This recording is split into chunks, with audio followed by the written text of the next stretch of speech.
میں ویسا بنوں کہ کیونکہ اس کے اطراف کے جو لوگ ہیں وہ ایک اور پرسنالٹی، چاہے وہ پرسنالٹی کوئی نعوذ باللہ کوئی مثلا کوئی مشہور رائٹر ہے، کوئی فلم سٹار ہے، کوئی اور ہے، اس جیسا بننا چاہتے ہیں کیونکہ لوگ وہ دیکھتا ہے کہ اس کی نظر میں، اس کے اطراف کے لوگوں کی نظر میں اس کی ویلیو بہت زیادہ ہے، وہ اس کے اسٹیٹس لگاتے ہیں، وہ اس کو فالو کرتے ہیں، وہ اس جیسا سٹائل بنانا چاہتے ہیں۔ تو ان دو تفکرات میں، ان انداز ہائے فکر میں کوئی فرق نہیں رہ جاتا، خدا نخواستہ اگر ہماری غلطی سے بھی ہماری سوچ اس وجہ سے شہید سے متصل ہو جائے۔ اول تو یہ نہیں ہونا چاہیے، ہمیں اپنے اندر کھرچ کھرچ کر ان تصویروں کو کھرچنا ہوگا، تلاش کرنا ہوگا، ٹٹولنا ہوگا، ذہن میں تلاش کرنا، ڈھونڈنا ہوگا کہ کیا ہم اس لیے شہید جیسا بننا چاہتے ہیں؟ خدا نخواستہ نہیں، انشاءاللہ ایسا نہیں ہے۔ تو اگلے مرحلے کی طرف آتے ہیں، یعنی ہمیں کیوں بننا چاہیے؟ کیونکہ خدا کی نظر میں ان کا مقام و مرتبہ بہت بلند ہے، خدا کی نظر میں ان کی عظمت بہت زیادہ۔ کیسے پتا چلا؟ ان کے کردار سے پتا چلتا ہے، خدا نے جو عظیم کام ان سے لیا ہے اس سے پتا چلتا ہے۔ البتہ ہمیں ذہن میں رکھنا چاہیے، خدا کا خدا کا نظام ہے، خدا چند شخصیات کو سمبل بناتا ہے، چند شخصیات کی عظمت کو ظاہر کرتا ہے، اور اسی طرح بہت سی شخصیات کی عظمت کو چھپا کے رکھتا ہے۔ یہ بھی خدا کے اس نظام کا حصہ ہے، خدا چاہتا ہے کہ بہت سے افراد ان کا مقام و مرتبہ پوشیدہ رہے۔ خود ان جن شہید کی ہم بات کر رہے ہیں، ان کا حقیقی مقام و مرتبہ اوجھل ہے، اور انشاءاللہ بروز محشر ظاہر ہوگا۔ ہم نہیں جانتے، یعنی یہ کوئی معیار نہیں ہے کہ ان کے جنازے میں اتنے لاکھ لوگ شریک تھے، یا ان کے نام پہ اتنے لاکھ لوگ گریا کر رہے تھے۔ خود شہداء کی نظر میں یہ کوئی معیار نہیں ہے، خود خدا کی نظر میں یہ کوئی معیار نہیں ہے، یہ کوئی عظمت کی علامت نہیں ہے۔ یعنی ان سے پوچھیں تو وہ شاید اس بات پہ مسکرا دیں کہ یعنی یہ کیا معیار ہوا؟ تو خدا نخواستہ ہمارے ذہنوں میں یہ معیار نہ بن جائے۔ دوسری چیز، ہم اگر اس بات کو سمجھ پائیں کہ ہمیں واقعاً اس لیے شہید جیسا بننا چاہیے کہ انہوں نے اپنے زمانے کے امام کو راضی و خوشنود کرنے کے لیے بہت قربانی دی اور بڑے کام انجام دیے، ان کی عظمت کو، ان کی معنوی عظمت کو دیکھتے ہوئے ہم شہید جیسا بننا چاہیں، تو ہمیں دیکھنا ہے کہ ہم کیوں ویسے نہیں بن سکے۔ ایک چیز جو بہت دلچسپ ہے، عام طور پہ جب ہم اپنے شہداء کے لیے، اپنے ان شخصیات کو جن کو ہم پسند کرتے ہیں، ان کے بارے میں بیان کرنا چاہتے ہیں، تو ہم سب اچھی اچھی باتیں کہتے ہیں، اور ظاہر ہونا بھی چاہیے، مثلا اس کی زندگی میں کیا تلخیاں رہیں یا کیا چیزیں ہوئی، ان کو عام طور پہ ہم نظر انداز کرتے ہیں یا خوبصورتی سے بیان کرتے ہیں۔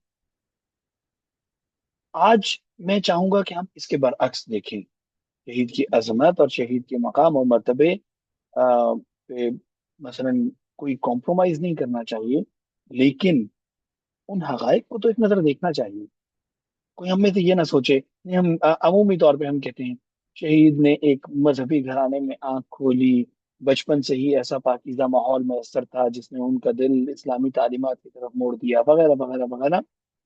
یہ روایتی جملے ہیں جو ہمارے کے بارے میں بات کرتے ہیں، نہیں، میرا خیال ہے ہمیں اس سے ہٹ کر دیکھنا چاہیے۔ اب میں ان ایلیمنٹس کو ذکر کرنا چاہوں گا کہ جو ایلیمنٹس ہم آج کسی بھی جوان میں جو 10 سے 15 سال کا ہو، ان جوانوں کے اندر ملاحظہ فرمائیں، ہم دیکھیں اور ہم کہیں کہ یہ قطعاً ایک برا آدمی بنے گا۔ وہ ایلیمنٹس، مثلا آپ تصور کیجئے، آپ سب جانتے ہیں، ہم رہبر معظم کی بات کرتے ہیں، کئی نسلیں مرجعیت کے درجے پر فائز ہیں، یا مرجعیت نہ بھی ہو تو علماء سے وابستہ ہیں، عالم ہیں، کئی نسلیں درس دین سے وابستہ رہی ہیں اور علم دین سے وابستہ رہی ہیں، دین کی خدمت کی ہے، لوگوں کی تبلیغ کی ہے، وغیرہ وغیرہ۔ امام خمینی کی شخصیت کو دیکھیں، گزشتہ کئی نسلیں دین سے وابستہ ہیں، مرجعیت اور فقاہت کے درجے پر رہی ہیں اور بڑے کام انجام دیے۔ شہید سید حسن نصر اللہ اور اسی طرح شہید سلیمانی بھی، ان کے اجداد، ان کے والدین کیا کرتے تھے؟ آپ میں سے اکثر نے پڑھ رکھا ہوگا، آپ جانتے ہوں گے، ان کے والد کی سبزی کی دکان تھی۔ آج ہم کسی بچے کو دیکھیں جس کا باپ سبزی کی دکان لگاتا ہو، ٹھیک ہے، وہ بہت نیک دیندار انسان تھے، لیکن ایک روایتی دیندار انسان تھے، سبزی کی دکان تھی، اور خود شہید بھی، یعنی روایتی بہت اچھی تعلیم حاصل نہیں کر سکے، اور کیا کرتے تھے؟ مثلاً باپ کے ساتھ دکان پہ خدمت کرتے تھے۔ آج میں اور آپ کسی ایسے بچے کو دیکھتے ہیں جو کسی سبزی کی دکان پہ بیٹھتا ہے، ہم اس پہ ترس کھاتے ہیں کہ یہ بیچارہ تعلیم سے بھی محروم ہے، پتہ نہیں اس کی تربیت کا کیا ہو. کیا یہ ہماری نظر میں، ہمارے معیار کے مطابق ایک آئیڈیل تربیتی ماحول ہے؟ ایک بچہ بچپن سے بیچارے کو کام کرنا پڑتا ہے، چائلڈ لیبر کہتے ہیں، اور ہم کہتے ہیں ایسا بچہ تو برباد ہو گیا، اس کا تو مستقبل اور فلاں فلاں تربیت کے اصول سے نیچے گر گیا، یہ تو کچھ نہیں کر سکے گا اپنی زندگی میں، اس کا تو بچپن برباد ہو گیا اور اس کی تو زندگی برباد ہو گئی. شہید نے یہ بچپن گزارا. یعنی ایک جملہ جو ابھی مثلا ایک اسپیچ میں نقل بھی ہوا اور بہت ہی درد انگیز جملہ ہے. شہید کہتے ہیں کہ یعنی بچپن میں ہمیں پتا نہیں تھا کہ عید کے موقع پر خوشی منانا کیا ہوتا ہے، نئے کپڑے کیا ہوتے ہیں. آپ تصور کر سکتے ہیں کہ کس قدر ڈپریسڈ ماحول ہوگا. یعنی اور وہ کہتے ہیں کہ مثلا ہم نے کبھی باپ اور ماں دونوں کو اکٹھے دسترخوان پہ نہیں دیکھا، کوئی ایک دکان پہ بیٹھتا تھا، ایک ہمارے ساتھ کھانے پہ ہوتا. یا اسی طرح ان کے والد انہیں مار دیا کرتے تھے، پیٹا پیٹا کرتے تھے، مثلا کسی غلطی پہ پینٹی لگا دیتے تھے. کیا ہمارے خیال میں تربیت کے لیے آئیڈیل ماحول یہ ہے؟ نہیں. سادہ سی بات ہے، کہتے ہیں بچوں کو بہت پیار سے رکھنا چاہیے، بچوں کو مارنا نہیں چاہیے، فلاں نہیں کرنا چاہیے، فلاں نہیں کرنا چاہیے، سادہ سی بات ہے. یہ بات ہے، درست ہے. اب ان تمام چیزوں کو، یعنی ابھی آغاز ہے اور بھی دیکھتے ہیں انشاءاللہ، تو یہ سب چیزیں ہیں جو ہمیں بتا رہی ہیں کہ مثلا ہمارے معیار میں، نعوذ باللہ نعوذ باللہ، میں بہت تکلیف سے یہ جملہ جسارت کر رہا ہوں صرف سمجھانے کے لیے کہ بات کلیئر ہو جائے. شہید کا ماحول، بچپن کا ماحول تربیت کے لیے مناسب نہیں تھا. انہوں نے ایک نامناسب حالات میں پروان چڑھے. اکثر اوقات باپ کے ساتھ سبزی کی دکان پہ بیٹھتے ہیں، مشکلات جھیلتے ہیں، پھر کیا ہوتا ہے؟ لیکن دکان میں ایک شہید صدر کی، غالباً شہید صدر کی تصویر لگی ہوئی ہے.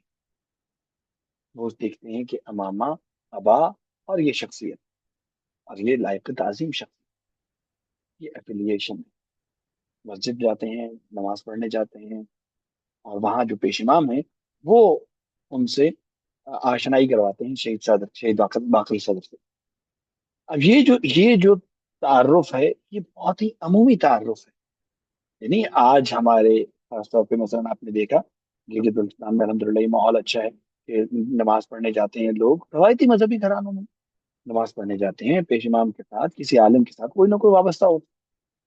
کتنے لاکھ لوگ، شاید کروڑ کہوں تو غلط نہیں، کتنے کروڑ لوگ دنیا میں اپنے اپنے مسجد کے پیش امام سے وابستہ ہوتے ہیں، ان سے مسئلے پوچھتے ہیں، ان سے دینی مسائل کو جاننا چاہتے ہیں، علماء کے ساتھ رابطے میں آتے ہیں. لیکن سید نصر اللہ کوئی نہیں بن پاتا. کیوں نہیں بن پا رہا؟ مشکل ہے، سمجھنے کی ضرورت ہے. تو اب یعنی ان تمام چیزوں کو دیکھیے کہ جو تمام چیزیں ہماری نظر میں نہیں ہونی چاہیے تاکہ کوئی سید نصر اللہ بنے، سید کی زندگی میں ہیں. اگلے مرحلے پہ آتے ہیں. سید بہرحال مثلا رابطے میں آتے ہیں، اور رابطے سے یہ تحرک پیدا ہوتا ہے کہ نجف چلے جائیں. نجف کا ماحول انتہائی غیر انقلابی ماحول. نجف میں جاتے ہیں، پڑھتے ہیں، اور بہرحال ایک جو چیز ہے کہ وہ سید باقر الصدر کی ہم نشینی اور ان کی شاگردی کچھ عرصے کے لیے میسر آتی ہے. پھر نجف میں حالات اتنے بگڑ جاتے ہیں کہ سید وہاں پہ اپنی تعلیم جاری نہیں رکھ سکتے، واپس آنا پڑتا ہے. واپس آتے ہیں اپنے مثلا علاقے میں، ایک چھوٹا سا مدرسہ بنا لیتے ہیں، اور وہاں پہ دوبارہ سے تبلیغ کا کام، دین پڑھانا شروع کر دیتے ہیں. وہاں سے موقع ملتا ہے کچھ ٹائم کے بعد نجف قم چلے جاتے ہیں. اچھا، اب یہ سیاسی زندگی بھی شروع ہو گئی ہے. سیاسی زندگی آپ سب کے علم میں ہوگا، سید کی سیاسی زندگی شروع ہوتی ہے مثلا وہی اپنے بچپن کے ساتھ جب وہ واپس آتے ہیں، دینی اس میں حصہ بنتے ہیں. تو وہاں پہ ایک ہی شیعہ تنظیم تھی، عمل، الف میم لام عمل، جس کا مفہوم ہے امید. یہ تنظیم اس وقت میں سید موسیٰ صدر نے شروع کی تھی. خدا ان کی نہیں معلوم کہ نہیں وہ ابھی تک حیات ہیں یا نہیں، امکاناً کہ وہ شہید ہو چکے ہیں، خدا ان کے درجات بلند فرمائے. شہید موسیٰ صدر نے شروع کی تھی. البتہ یہ تنظیم بعد میں اس قدر انحراف کا شکار ہوتی رہی. یعنی آج ہماری شیعہ تنظیموں میں نعرہ لگتا ہے مرد بر ضد ولایت فقیہ، یہ تنظیم حقیقی معنوں میں ضد ولایت فقیہ ہے. یہ تنظیم آج بھی باقی ہے، حزب اللہ بہت اچھے تعلقات کے ساتھ ہے۔ ایک زمانے میں حزب اللہ اور عمل کے درمیان سول وار ہوتی رہی ہے، یعنی لبنان کی گلی کوچوں میں جنگ ہوتی رہی ہے۔ شہید چمران نے بھی ذکر کیا اس کا، اور مثلا ایک مسلسل وہاں پہ جو خانہ جنگی کی صورتحال تھی، حزب اللہ نے بھی اس کو فیس کیا۔ سید حسن نصر اللہ اس تنظیم کے ممبر رہتے ہیں، اس تنظیم کے عہدیدار بنتے ہیں، جو تنظیم اصلاً انحراف کا شکار ہوتی ہے۔ ان تمام انحرافات کے بعد سید اس میں پارٹیسپیٹ بھی کرتے ہیں، اور کشادہ دلی کے ساتھ، کس قدر کشادہ دلی کے ساتھ، یعنی بعد میں ایک واقعہ بھی عرض کروں گا انشاءاللہ، شاید اکثر لوگوں نے سن رکھا ہو، اس قدر کشادہ دلی کے ساتھ اس کا حصہ رہتے ہیں اور کام کرتے ہیں۔ ہمارے پاس ایک اور عذر کیا ہے کسی بڑے کام کے نہ کرنے کا؟ ہماری ساری سیاسی تنظیمیں، ہماری ساری سیاسی قیادتیں بکھری ہوئی ہیں اور پتہ نہیں آپس میں لڑتے رہتے ہیں وغیرہ وغیرہ۔ تو یہ ایک اور چیز ہے جس کی بنیاد پر ہم کہتے ہیں کہ ہمارے یہاں کوئی ایسا نہیں بن سکتا۔ کیوں نہیں بن سکتا؟ یعنی ابھی تک ہم نے کیا کیا چیزیں کی، نہیں میں دوبارہ کس کر دیتا ہوں۔ بچپن میں مناسب تعلیم کا نہ ہونا، کسی بڑے علمی گھرانے سے وابستہ نہ ہونا، مناسب ماحول، یعنی گھر میں مار پیٹ کا ماحول بھی ہے، میں اس کو صرف ایکسٹراپولیٹ کر رہا ہوں، چند واقعات مثلا جو ذکر ہوئے ہیں اس کے ساتھ ایکسٹراپولیٹ کر رہا ہوں، مجھے نہیں معلوم کہ کتنا یہ ماحول تھا، لیکن ہے، ٹھیک ہے۔ ایک وہ آئیڈیل ماحول نہیں ہے جو ہم تصور کرتے ہیں کہ بچپن سے تربیت کے تمام اصولوں کا خیال رکھتے ہوئے چلے، نہیں چلے، صحیح؟ تو وہ اس کو میں ایکسٹراپولیٹ کر رہا ہوں۔ تو بچپن میں ایسا ماحول بھی تھا، گھر میں ٹینشن بھی تھی، مثلا اسکولنگ بہت اچھی نہیں تھی، محلے کے چھوٹے موٹے اسکول اور وغیرہ وغیرہ، اور پھر اس کے بعد بہت اچھی گائیڈ لائن بھی نہیں۔ پھر اس کے بعد سیاسی ماحول اسی انحراف کا شکار، اسی مشکل کا شکار جس کا ہم عملی مشاہدہ پاکستان میں کر رہے ہیں۔ یہ سب چیزیں موجود ہیں اپنی جگہ۔ اس کے بعد کیا ہوتا ہے؟ اس کے بعد چند بزرگ شخصیات، سید عباس موسوی، تو بھی تو فیلی نام کر کے ایک بزرگ گزرے ہیں، جو بہت ہی دلچسپ کریکٹر ہیں، کریکٹر رہے ہیں، اب شاید نہیں ہیں، اور سید حسن نصر اللہ اور چند بڑی شخصیات، اماد مغنیہ، ان کے بھائی اس وقت میں عمل میں تھے جب شہید ہوئے تھے، ان کے بھائی عمل میں شہید ہوئے تھے، اور بعد میں خود یہ مثلا حزب اللہ میں شریک ہو گئے۔ تو یہ سب حزب اللہ میں آ جاتے ہیں، یعنی حزب اللہ بنا لیتے ہیں، اور بنا لیتے ہیں ایک بڑی مناسب سے، ایک ظاہر ہے کہ آپ سب نے سن رکھا ہوگا، میں اس پہ ٹائم نہیں دینا چاہوں گا، کہ مثلا یہ لوگ یہاں ایران آئے ہوئے تھے کانفرنس کے لیے، چند جوان تھے، اور اس وقت میں اسرائیل نے حملہ کر دیا، امام خمینی سے رابطہ کیا، امام خمینی نے ان کو یہ ایک جملہ مثلا ان کے لیے جو لاہ عمل دیا، انہوں نے کہا کہ آپ کا فریضہ وہی بنتا ہے جو کربلا والوں کا فریضہ ہے۔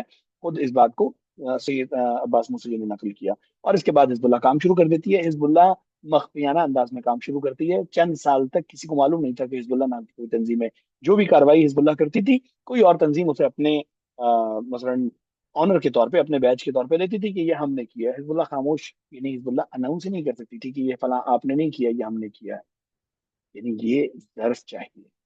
اور اس کے بعد جو بہت ہی دلچسپ بات ہے، مثلا یہ واقعہ شاید پہلے بھی آپ لوگوں نے سن رکھا ہو، چند افراد شروع میں جو حزب اللہ سے شہید بھی ہوتے رہے، لیکن اس وقت میں حزب اللہ اناؤنس نہیں کر رہی تھی، تو بعد کے واقعات میں ایک مرتبہ یہ ہوتا ہے کہ حزب اللہ کے جوان ایک یونیورسٹی میں ان شہداء کی یاد منانا چاہتے ہیں، ایک پروگرام رکھتے ہیں شہداء کے لیے، عمل کے جوان آتے ہیں اور حزب اللہ کے جوانوں کو مارتے کوٹتے ہیں اور اٹھا کے لے جاتے ہیں۔ عمل طاقتور تھی، حزب اللہ نئی بنی ہوئی جماعت تھی، مارتے پیٹتے ہیں، اٹھا کر لے جاتے ہیں، بند کر دیتے ہیں، اور معاملہ سید تک پہنچتا ہے۔ ہمارے مثلا جن سے ہم سن رہے تھے، انہوں نے کہا کہ سید نے ایک خالی کاغذ پہ نیچے تحریر لکھ کر بھیجی کہ آپ اوپر ان شہداء کے نام لکھ دیں جن کو عمل اون کرتی ہے، حزب اللہ آئندہ ان کو اون نہیں کرے گی۔ اپنے دستخط کر کے وہ پرچہ عمل کے دفتر بھجوا دیا، ان سے جوانوں کو چھوڑیں، اور آپ بتا دیں آئندہ ان شہداء کا نام لیں۔ یہ وسعت قلبی چاہیے، بہت معذرت کے ساتھ آپ میں سے جو پاکستانی تنظیموں سے ایسوسیٹڈ رہے ہیں یا ہیں، کیا اپنی اپنی تنظیموں میں ہم اپنی اپنی شخصیات میں، خود اپنے وجود میں ایسی وسعت قلبی تلاش کر سکتے ہیں کہ ہم اپنے پروگرام کو چھوڑ دیں؟ یہاں کوئی مسجد میں ایک گلاس بھی رکھواتا ہے تو وہ پہلے اس بات پہ مصر ہوتا ہے کہ میرا نام اس پہ لکھا جائے گا، چاہے کسی بھی بہانے سے ہو، چاہے پتہ نہیں اپنے وہ اجداد کے ایصال ثواب کے لیے، کسی بھی نام سے۔ یہ وسعت قلبی چاہیے۔ تو یعنی یہ عرض یہ کر رہا ہوں کہ یہ سیاسی مشکلات ہیں جن کے بارے میں ہم یہ سوچتے ہیں کہ چونکہ یہ سیاسی مشکلات ہیں اس لیے ہم سید نصر اللہ جیسے نہیں بن سکتے، یا پاکستان میں کوئی سید نصر اللہ نہیں بن سکتا۔ اگلا مرحلہ حزب اللہ۔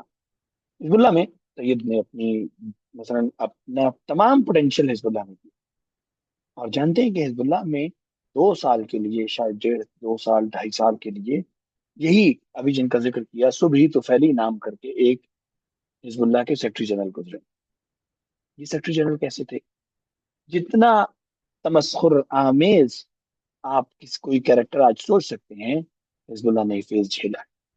سید حسن نصر اللہ حزب اللہ میں تھے اور انہوں نے یہ فیز جھیلا، یعنی وہ تمام کام جو آج ہم کسی بھی انتہا پسند قسم کی جماعت سے تصور کر سکتے ہیں، یہ حزب اللہ صبحی تو پھیلی صاحب کے زیر نگی یہ کام کرتی رہی۔ یعنی ایک واقعہ اگر آپ سے ذکر کروں تو جہاں تک ہوتا رہا کہ حزب اللہ کے جوان لبنان کی بے پردہ خواتین کے منہ پر تیزاب پھینکتے رہے، مثلا پھینکتے رہے، کہہ رہا ہوں کہ اس طرح کے کئی انسیڈنٹس جو رپورٹ ہوتے رہے کہ مثلا یہ بے حجابی ہے اور فلاں ہے اور فلاں ہے۔ اور آپ کے ذہن میں رہی کہ لبنان کا ماحول ہماری نسبت بہت اوپن ہے، فرانس کی کالونی رہی اور فرانس جہاں جہاں پہ رہا ہے فرانس نے بہت زیادہ مثلا اس حوالے سے خرابی پیدا کی ہے، تو لبنان کا ماحول ہے جو ہے تو ہے۔ اب ان سب مشکلات کو مد نظر رکھتے ہوئے سید نصر اللہ میدان میں آتے، تو بھی تو پہلی نے حزب اللہ سے ڈس ایسوسیٹ کر لیا کہ یہ غیر مذہبی تنظیم ہے، ان کا دین سے کوئی لینا دینا نہیں ہے، یہ دینی اقدار کو پامال کر رہے ہیں، صرف سیاست کر رہے ہیں، نعوذ باللہ۔ صحیح؟ یہ سب مشکلات، ایک اور مشکل اگر عرض کروں، سید حسن نصر اللہ ایک بڑی شخصیت، آیت اللہ فضل اللہ کی شخصیت اتنی بڑی ہے کہ لبنان کے تمام لوگ یعنی اگر آپ 90% کہنے تو غلط نہیں ہوگا، اس زمانے میں ان کے مقلد تھے۔ یہ بڑی شخصیت، یعنی مرجع دینی لیول کی شخصیت، یا مثلا نمائندہ مرجع کہہ لیجیے آپ، اور یعنی ہر چیز ان کے ساتھ ایسوسیٹڈ تھی۔ اماد مغنیہ کے بھائی جن کا ذکر کر رہا ہوں، وہ انہی کی حفاظت میں، یعنی حفاظت کرتے ہوئے انہوں نے اپنی جان قربان کی۔ سید حسن نصر اللہ ان کو مثلا استاد کہتے اور ان سے ایسوسیٹ رہتے تھے، لیکن جب سید حسن نصر اللہ نے حزب اللہ کو لیڈ کرنا شروع کیا ہے، حضرت آیت اللہ فضل اللہ انتقال ہو گیا ان کا، انہوں نے حکم جاری کر دیا تھا یا انہوں نے بیان کر دیا کہ ان کے پیچھے نماز جائز نہیں، سید حسن نصر اللہ کے پیچھے نماز پڑھنا جائز نہیں۔ معذرت کے ساتھ بہت نیگیٹو باتیں بیان کر رہا ہوں آپ لوگوں کے سامنے، لیکن یہ سمجھانے کے لیے کہ کوئی بھی بہانہ جو ہمیں پاکستان میں نظر آ رہا ہے خود کو ویسا نہ بنا سکنے کا قابل قبول نہیں۔ حسن نصر اللہ یہ سب جھیل چکے، وہ یہ سب جھیل کر ان سب چیزوں سے گزر کر پھر نصر اللہ بنے۔ اب میں ایک ایک کر کے ان چیزوں کو بیان کروں گا، پھر آخر میں 2 چیزیں ہیں جو اس سے بڑی ہیں، دیکھتے ہیں کہ کیا چیزیں ایسی ہیں جس میں نصر اللہ کو نصر اللہ بنا۔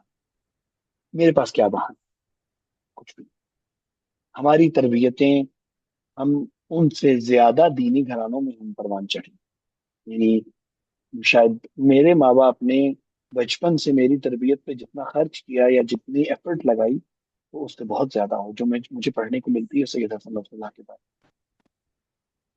مجھے جن علوم کو بچپن میں پڑھنے کا موقع ملا، شاید سید حسن نصر اللہ ان بہت ساری چیزوں سے محروم رہے ہیں۔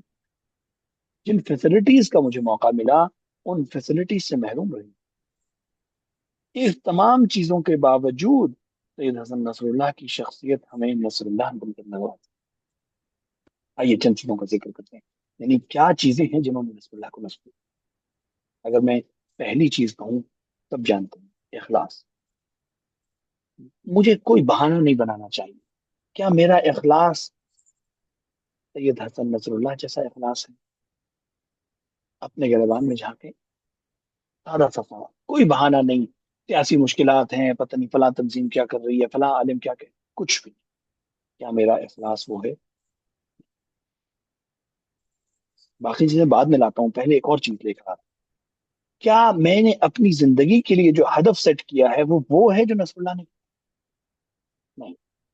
آپ کسی دیندار سے پوچھ لیجیے کیا چاہیے، وہ کہتا ہے پتہ نہیں اتنا پیسہ آ جائے صرف کہ میں نا بڑی شاندار قسم کی مجلس کروا سکوں، میرے پاس اتنا پیسہ آ جائے کہ میں ہر سال پتہ نہیں عمرے پہ جا سکوں اور ہر 6 مہینے بعد زیارات پہ جا سکوں، کربلا جا سکوں، میرے پاس اتنا پیسہ آ جائے کہ میں فلاں امام بارگاہ بڑی خوبصورت سی تعمیر کروا سکوں، یہ اہداف ہیں. کیا واقعا ہمارے زمانے کے امام کو یہ چاہیے؟ سید حسن نصر اللہ نے کسی چیز پہ کمپرومائز نہیں کیا. آپ دیکھیں ہدف کہاں تک جا رہا ہے. ابھی آپ نے ویڈیو دیکھی ہوگی، بہت چلی، کہ کہہ رہے ہیں کہ تم ہمیں، یعنی لبنان کو امن کی آفر کرنا چاہتے ہو، امان دینا چاہتے ہو، جبکہ فلسطین میں ظلم ڈھاتے رہو، ہم برداشت کریں گے؟ یہ وہ ہدف ہے، یہ وہ عزم ہے، یہ وہ ہمت کی بلندی ہے، یعنی کسی چھوٹی چیز پہ راضی ہو جائے. ہمارے زمانے کا امام، یعنی یہ بات ہے کہ اس بندے خدا کو یہ احساس ہے کہ میں اس کا منتظر ہوں جس نے آ کر دنیا بھر میں عدل نافذ کرنا. میں دنیا میں امن سے کم پہ راضی نہیں ہوں، میں دنیا میں عدل سے کم پہ راضی نہیں ہوں. یعنی یہ وہ چیز ہے اگر آپ بنیادی طور پہ سمجھنا چاہیں. اچھا، میرا ہدف بڑا ہونا چاہیے، ٹھیک ہے، میں نے کوئی بڑا ہدف سوچا، کیسے حاصل ہوگا؟ میں نے کرنا ہے. کہیں سید کی پوری زندگی میں کسی اس میں آپ کو ان کے کلپ میں کسی تقریر میں نظر نہیں آتا کہ میں یہ کام کروں گا. نہیں، خدا یہ کام کرے گا، میں نے کیا کرنا ہے؟ صرف بندگی کرنی ہے. تو کیا میں، یعنی میں اپنی ذات کے بارے میں بات کر رہا ہوں اور افسوس کہ مثلا سب کے سامنے یہ بات کہہ رہا ہوں، اور ہم میں سے ہر ایک اپنے گریبان وغیرہ جھانک کر دیکھے، کیا ہم بندگی کر رہے ہیں جس طرح چاہیے بڑے ہدف کے لیے؟ ہمیں نہیں پتا بندگی میں کیا کیا چاہیے. ہمیں نہیں پتا بندگی میں باوضو رہنا چاہیے، ہمیں نہیں پتا بندگی میں نماز شب چاہیے، ہمیں نہیں پتا بندگی میں بین الطلوعین جاگنا چاہیے، ہمیں نہیں پتا بندگی میں لوگوں کی غیبت نہیں کرنی چاہیے، ہمیں نہیں پتا بندگی میں لوگوں کو درگزر کرنا چاہیے. ہمیں نہیں پتا یہ باتیں.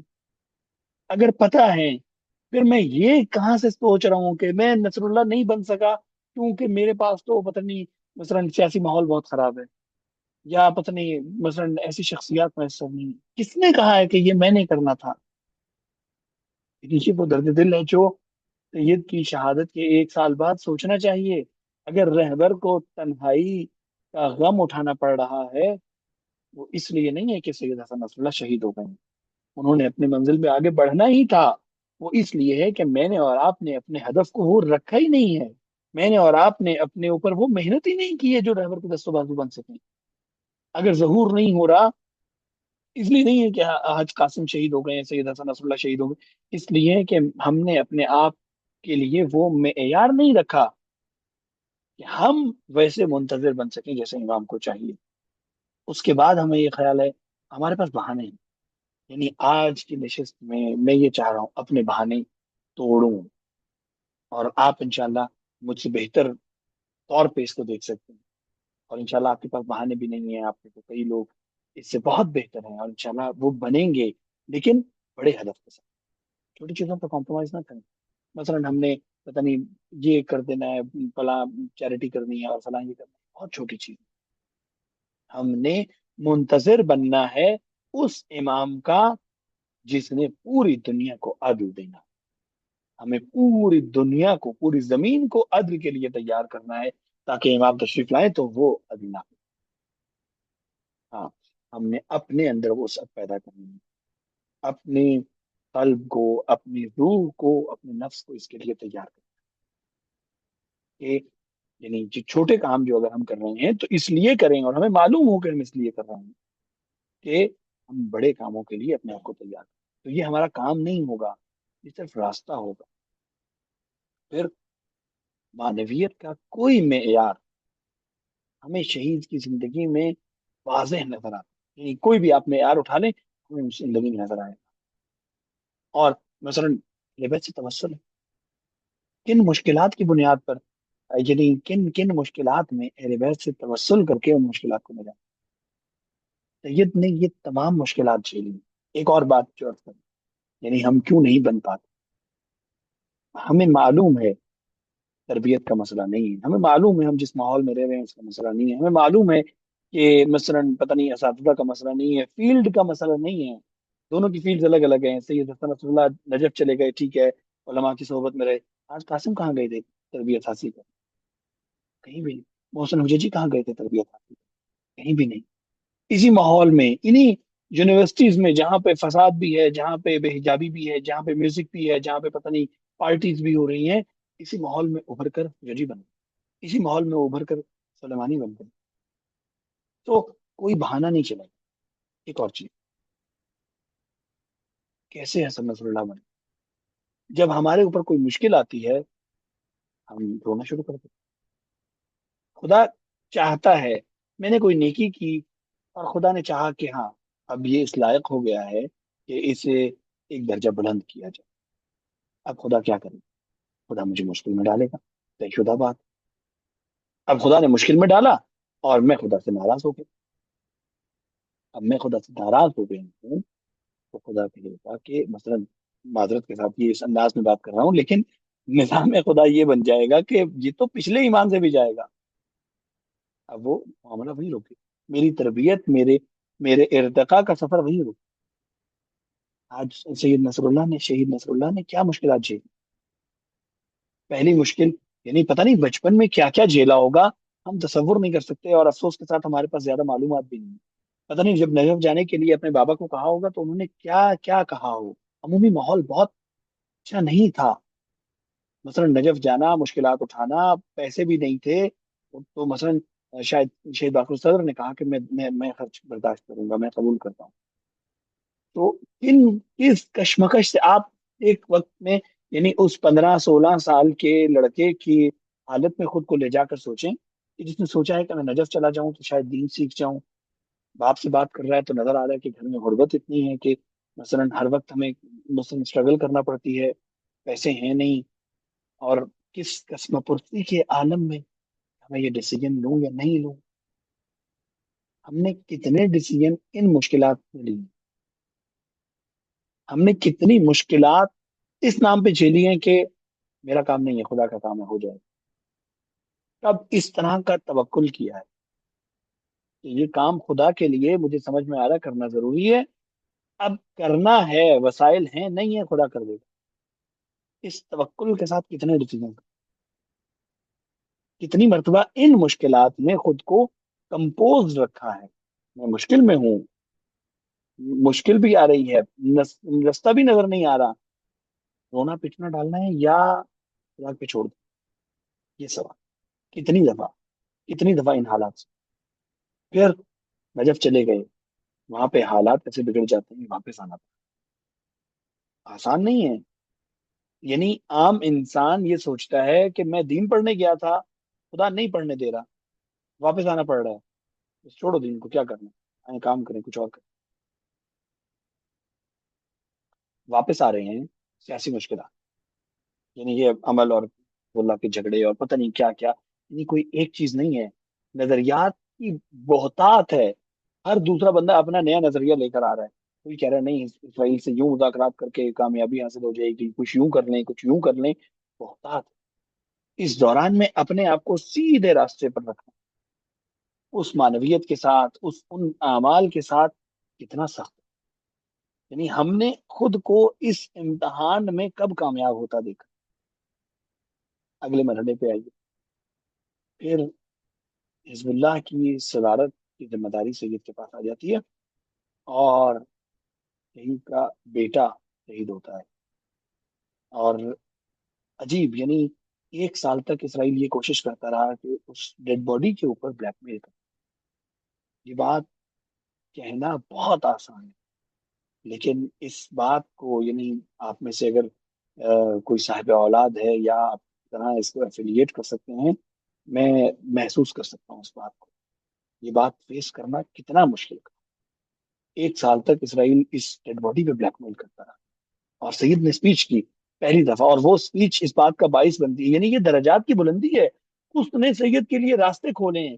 سید اتر رہے ہیں میدان میں، تقریر کر رہے ہیں اور کیا کہہ رہے ہیں کہ خدا کا شکر ہے کہ مجھے بھی یہ نعمت میسر آئی. آج سے پہلے جب میں شہداء کے گھروں میں جاتا تھا، تعزیت پیش کرتا تھا، ان کا حوصلہ بڑھاتا تھا، تو مجھے تکلیف ہوتی تھی کہ لوگ یہ سوچیں گے کہ انہوں نے کیا قربان کیا جو ہمیں نصیحت میں کرا. تو الحمدللہ کہ میں آج ایک شہید کا باپ بن گیا ہوں، اور اب میں لوگوں کا حوصلہ بڑھا سکتا ہوں۔ وہ ویڈیو آپ سب نے دیکھ رکھی ہوگی، جنازہ آتا ہے اور سید بیٹے کے جنازے پہ کھڑے ہوتے ہیں۔ یہ استقامت، یعنی کربلا کے بغیر، امام حسین سے توسل کے بغیر جوان بیٹے کے جنازے پر اس طرح کمپوز رہنا بہت مشکل ہے۔ یعنی میں عرض کر رہا ہوں کہ ہم کیوں نہیں بن پاتے؟ ہم نے چھوٹی چھوٹی مشکلات، یعنی آپ میں سے میری زندگی میں سب سے بڑی مشکل کیا آئی ہو؟ کبھی مثلا ورک پلیس پہ کسی سے جھگڑا ہو گیا، کوئی جاب ختم ہو گئی، کوئی اس طرح کا مسئلہ ہو گیا، کبھی کسی دینی کام میں، تنظیمی کام میں، الہی کام میں کسی نے دھتکار دیا، کسی نے تانا دے دیا، کسی نے برا بھلا کہہ دیا، یہ ان مشکلات کے بعد میں خدا سے شکوہ کرنے لگ جاؤں، میں خدا سے کہوں کہ نہیں یہ تو مثلا خدا میرا ساتھ ہی نہیں دے رہا، تو پھر کیا فائدہ خدا کے لیے کام کرنے کا، اور پتہ نہیں کیا کیا یہ مشکلات کہاں، اور بیٹے کے جنازے پہ ہاتھ رکھ کے شکر خدا کہنا کہاں؟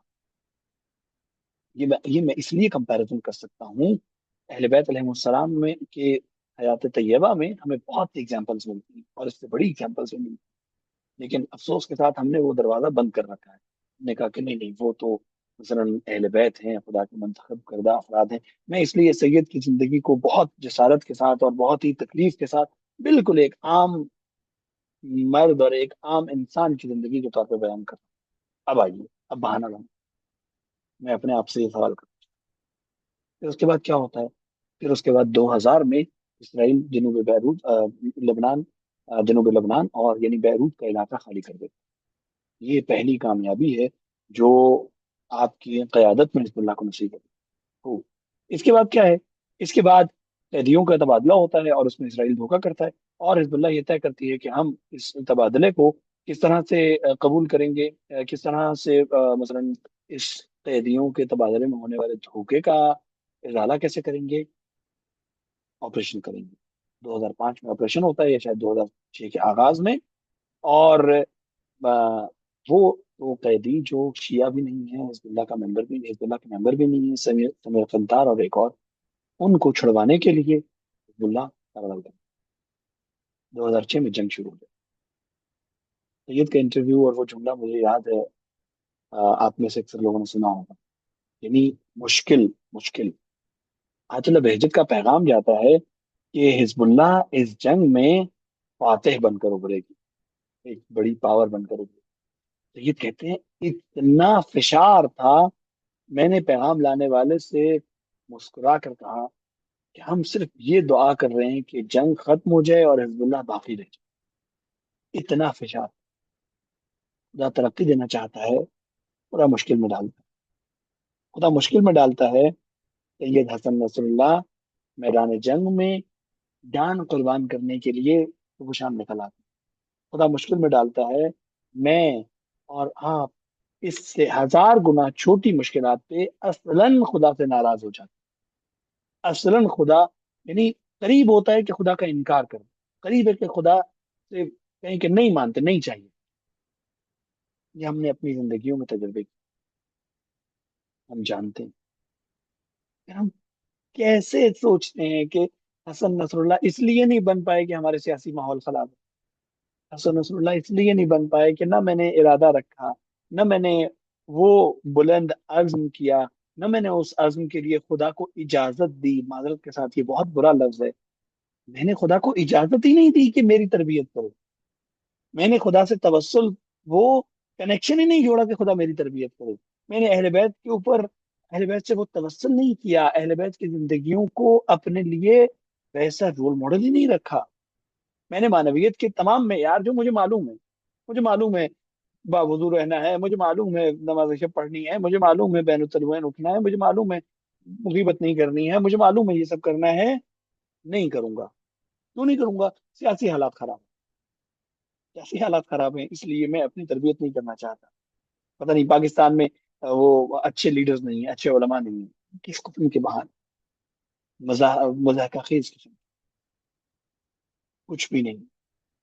سید حسن نصر اللہ اگر ان تمام مشکلات میں ڈٹ کر کھڑے ہیں تو وہ اپنی معنویت کی بنیاد پر کھڑے ہیں. ہمیں نہیں نصر اللہ بننا کہ ہم مشہور ہوں اور اتنے لائکس اور اتنے فالوورز اور اتنے مثلا لوگ ہمارے جنازے پہ یا ہماری تقریر سننے کے لیے کھڑے ہوں. ہمیں اس لیے نہیں بننا. یہ پہلا پہلا موضوع تھا. تو آپ سے کوئی نہیں چاہ رہا کہ آپ اتنے مشہور سیاسی شخصیت بن جائیں. ہم سے جو توقع ہے وہ یہ کہ ہم بندگی میں اس مقام پہ پہنچ جائیں کہ امام زمان علیہ السلام کا لطف شامل حال، امام کی ظہور کی زمینہ سازی میں اپنا کردار ڈال. بس یہی. کیا اس کے لیے کچھ چاہیے؟ کچھ بھی نہیں چاہیے. مجھے ایک وجود چاہیے جو سالم میرے ہاتھ میں ہے، عزم چاہیے اور خدا سے کنیکشن چاہیے.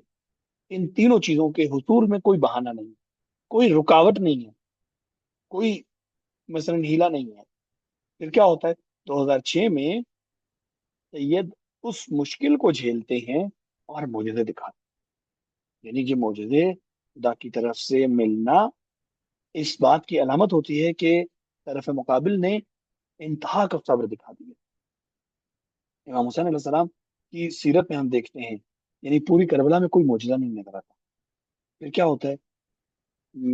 سفر شام میں امام حسین علیہ السلام کا فرق اطہر کٹا ہوا سر تلاوت کرتا ہے. یہ معجزہ نظام خدا کا حصہ ہے. یعنی امام حسین علیہ السلام نے اپنے امتحان کو کم نہیں ہونے دیا ہے، لیکن یہ معجزہ امام حسین علیہ السلام کی حقانیت کی دلیل کے طور پہ خدا کی طرف سے ہے. یہاں پہ سید حسن نصر اللہ کی مطلب 2006 کی جنگ میں کئی چیزیں ایسی ہیں جو معجزے کے علاوہ جس کی اور کوئی تعبیر نہیں ہے. آپ نے واقعات تو دیکھے ہیں، وقت میں بالکل اس طرف نہیں جا رہا.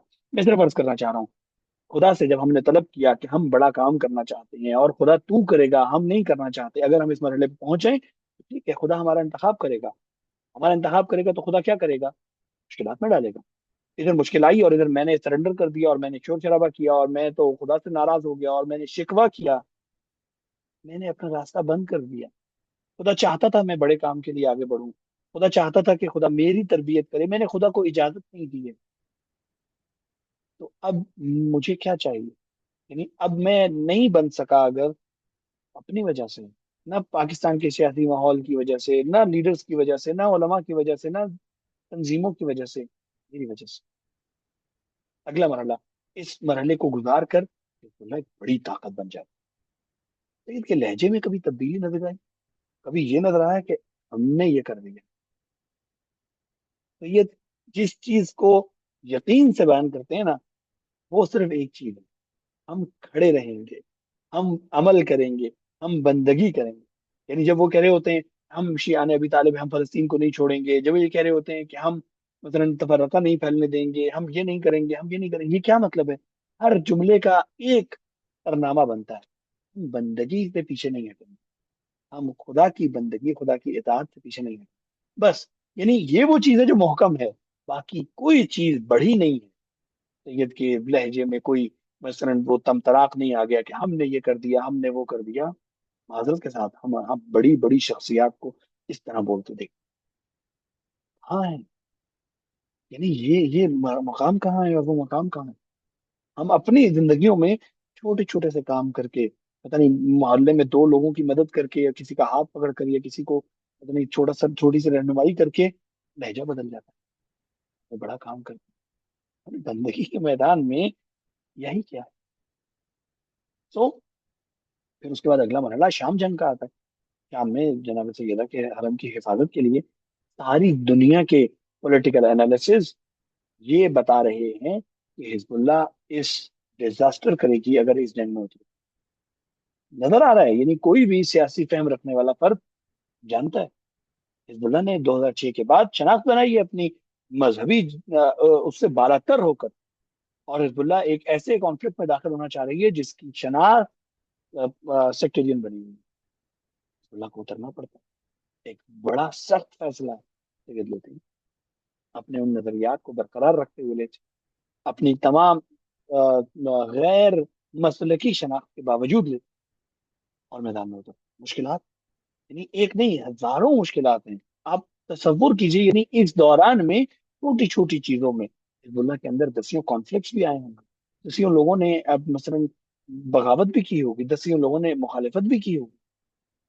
اور ان سب کو لے کر وہ عبد خدا اس مقام تک پہنچا، اس مقام تک پہنچتا ہے. بہت ہی دلچسپ ہے. یعنی آخری چند دن جو سید کی زندگی میں ہیں بہت ہی عجیب تجربات رکھتے ہیں. یہ مثلا جنگ میں اترے ہیں، مشکلات ہیں، روزانہ شہادتیں ہو رہی ہیں، اور پھر اس کے بعد پیجز کا واقعہ ہوتا ہے. نہیں معلوم یعنی کتنی تکلیف سے گزرے ہوں گے اس واقعے پر. کیوں؟ کیونکہ وہ مثلا حزب اللہ کے انٹرنل اسٹرکچر میں بریچ تھا. وہ سیکورٹی اسٹرکچر جس کو وہ ہیڈ کر رہے تھے، ایک بظاہر بڑی ناکامی ملی حزب اللہ کو، کہ حزب اللہ کے ایک ڈیسیجن میں اتنا بڑا بریچ ہوا اور حزب اللہ نہیں پکڑ سکے، اور نہیں معلوم تھا کہ اندر کہاں تک بریچ ہوا. اس کے بعد اس کے مقابلے میں ہمیں کیا نظر آتا ہے؟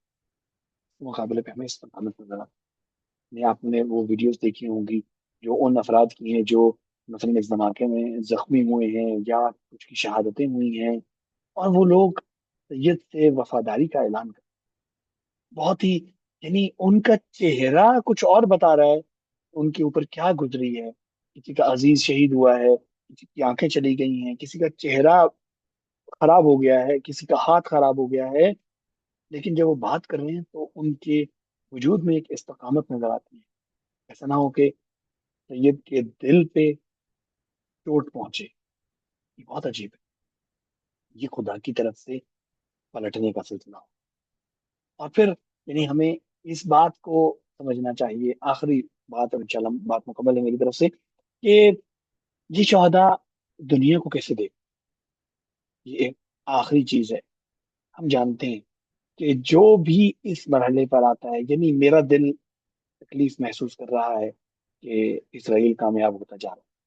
کیا یہ عرفا، کیا یہ بزرگ شخصیات یہ صلاحیت نہیں رکھتی کہ مثلا ایک بد دعا دیں اور نتن یاہو مر جائے؟ ابھی ابھی یہ ریسنٹ واقعہ ہے، اور یہ ڈاکومنٹری موجود ہے. آپ میں سے جو افراد تلاش کریں گے ڈھونڈ لیں گے. حاج عقیل جو حزب اللہ، ایران کی طرف سے حزب اللہ کے معاون تھے، فلسطین حزب اللہ کے معاون تھے، اور وہاں پہ چیزوں کو دیکھتے ابھی شہید ہوئے. ان کے ساتھی بیان کرتے ہیں یہ بندہ خدا طی الارض کا کی قدرت رکھتے تھے. اور یعنی کہتے ہیں ہم دیکھتے تھے کہ وہ اسرائیلی فوجیوں کے درمیان میں سے گزر گئے. اور کیا مذاق! یعنی کون سی سیکیورٹی ہے، کون سے پروٹوکولز ہیں جنگی، کہہ رہے ہیں. اور انہوں نے کہہ رکھا تھا کہ میں شہید ہو جاؤں، میرا بدلہ لینے کی ضرورت نہیں ہے، میں اپنا کام کر چکا ہوں. یعنی میں بدلہ لے چکا ہوں، کئی گنا زیادہ لے چکا ہوں، میرا بدلہ لینے کی ضرورت نہیں ہے. اب آپ تصور کیجئے، یعنی یہ وہ شخصیات ہیں جو مثلا آپ کے سامنے پروٹوکولز کا خیال بھی رکھ رہے ہیں، لیکن ان کی نظر میں اس کی کوئی حیثیت ہی نہیں ہے.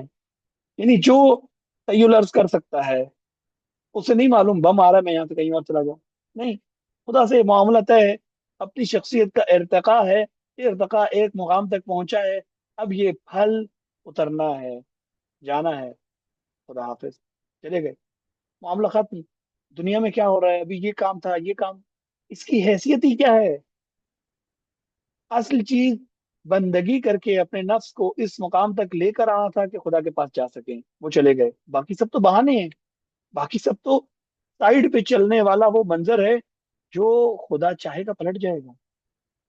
یعنی یہ عملی طور پہ شاید آیت اللہ بہجت سے یا کسی اور عارف سے کسی نے کہا ایران عراق جنگ کے دوران کہ آقا اتنا کچھ کرتے ہیں، کیا ایک بدعا نہیں دے سکتے کہ صدام مر جائے؟ ہاں، پھر لیکن طے نہیں ہے کہ صدام اس طرح مرے. اور پھر تمہیں معلوم نہیں ہے کہ صدام کے جانے کے بعد کیا ہونا ہے، کیا اس کے لیے تیار ہو؟ نہیں، ہمیں نہیں معلوم کیا ہونا ہے. تو ناکامی کامیابی ہمارے لیے کچھ اور معیار رکھتی ہے. ہم دنیا سے ایسوسیٹڈ ہیں. میں اگین یعنی یہ بات دہرانا ضروری ہو گیا ہے. اس کا یہ مطلب نہیں ہے کہ دنیا سے یا شہید زندگی نہیں چاہتے. نہیں، زندگی چاہتے ہیں، کیونکہ یہیں کمانا ہے انہوں نے. یہ زندگی چاہتے ہیں. دنیا مومن کے لیے بازار ہے جہاں سے وہ آخرت کے لیے خریداری کرتا ہے. تو انہیں بھرپور زندگی چاہیے، انہیں طویل زندگی چاہیے، انہیں ایک مثلا متحرک زندگی چاہیے. اس بازار سے خریداری کرنے کے لیے زندگی چاہیے، نماز شب پڑھنے کے لیے زندگی چاہیے، امام پہ قربان ہونے کے لیے زندگی چاہیے، مثلا مومنین کی خدمت کے لیے زندگی چاہیے، عدل کے نفاذ کے لیے. اور جب یہ سارے کام کر کے نفس ترقی کر جائے، اب ایک لمحے بھی نہیں چاہیے، بس اب خدا. تو یعنی اس اس منظر نامے کو سمجھنے کی ضرورت ہے. زندگی اور زندگی کے مفہوم کو سمجھنے کی ضرورت ہے. زندگی کا مفہوم دنیا نہیں ہے، حب دنیا نہیں ہے. زندگی کا مفہوم حب خدا ہے، حب اہل بیت. اور مثلا امام سے کسی نے پوچھا تھا کہ امام یعنی یہ دین کہ میں آپ کی محبت کا کیا مقام ہے، یہ کچھ اس طرح سوال کیا تھا. امام نے کہا کہ کیا دین حب و بغض کے علاوہ بھی کچھ ہے؟ تو جو امام حسین سے محبت رکھتا ہو، جو اہل بیت سے محبت رکھتا ہوگا، جو خدا سے محبت رکھتا ہو، اس کے لیے اس دنیا کی کیا ہے؟ تو ہمیں نظر آ رہا ہے کامیابیاں ہو رہی ہیں، ناکامیاں ہو رہی ہیں. ہم بڑے پریشان ہیں کہ پتہ نہیں شام میں ناکامی ہو گئی اور حزب اللہ تو پتہ نہیں پیچھے ہٹ گئی. ان لوگوں کے لیے کوئی حیثیت نہیں ہے، کچھ بھی اہم نہیں ہے. یہ خدا کا کام ہے. کون سا حسن نصر اللہ کر رہے تھے؟ خدا کر رہا تھا. حسن نصر اللہ کیا کر رہے تھے؟ وہ اپنے بندگی کے اپنے وظیفے کو انجام دے رہے تھے. وہ دیا اور گزر گئے. ان کے بعد آنے والے کیا کریں گے؟ یہی کریں گے، اپنے وظیفے کو انجام دیں گے. جو ہوگا خدا کے لیے، نہیں ہوگا خدا کے لیے. خدا بہتر جاننے والا ہے، خدا اختیار رکھتا ہے. اب اس میں بہت ساری چیزیں ہیں کہ سید نے اور کیا کیا کیا، لیکن ہم آج کی گفتگو کو یہاں تک سمجھتے ہیں. تو لب لباب یہ ہے، ہم اگر ویسا بننا چاہتے ہیں. کیسا؟ وہ نہیں کہ جس کو ہم نے گلیمرائز کر کے شہادت کا رتبہ دے دیا، نہیں. بندہ بننا چاہتے ہیں. اب چاہے وہ ابو ذر غفاری جیسا ہو جو صحرا میں سسک سسک کر جان دے دیں، چاہے میں سمے تمار جیسا ہو جو کھجور بیچتے بیچتے زندگی گزار دیں. خدا کی نظر میں ان کا مقام اور مرتبہ بہت بلند ہے. تو اگر ہم ویسا بننا چاہتے ہیں، میدان حاضر ہے، تیار ہی. تب یعنی کوئی بہانہ اس قابل نہیں ہے کہ جو ہمیں مبرہ کر سکے. ہم ہم اپنے نفس کے ساتھ خدا کی بارگاہ میں موجود ہیں، اہل بیت کی محبتوں کے ساتھ موجود ہیں. ہم آمادہ ہیں. آج اگر فیصلہ کر لیں کہ ہم نے وہ بننا ہے جو خدا کی نظر میں مقام حاصل کر سکے سید حسن نصر اللہ جیسا، آج سے ہمارا سفر شروع ہو سکتا ہے. مزید ایک دن کی تاخیر نہ کریں. ہم نے ایک سال بعد یہ سوچا، ایک سال بعد فیصلہ کر رہے ہیں. ہم نے پچھلے مرتبہ بھی سید سے وعدہ کیا تھا، ہم اس عہد پہ قائم ہیں. وہ عہد کیا ہے؟ بندگی کا عہد. آپ اس کو جو بھی نام دے دیں، بندگی خدا کا عہد. انشاءاللہ کہ ہم اس عہد کو اپنے مرتے دم تک نبھا سکیں، خود کو اس لائق بنا سکیں کہ خدا کی بارگاہ میں سرخرو جائیں، امام حسین علیہ السلام کی بارگاہ میں سرخرو جائیں، ان شہداء کی بارگاہ میں سرخرو جائیں. ہم کہیں کہ ہم نے جو آپ سے وعدہ کیا تھا اس کے لیے کوشش کی. تو اگر کوئی بات مشکل لگی ہو، نامناسب لگی ہو، تو ضرور کیجیے گا. سوالات کے لیے میں حاضر ہوں. میری رائز مکمل ہو.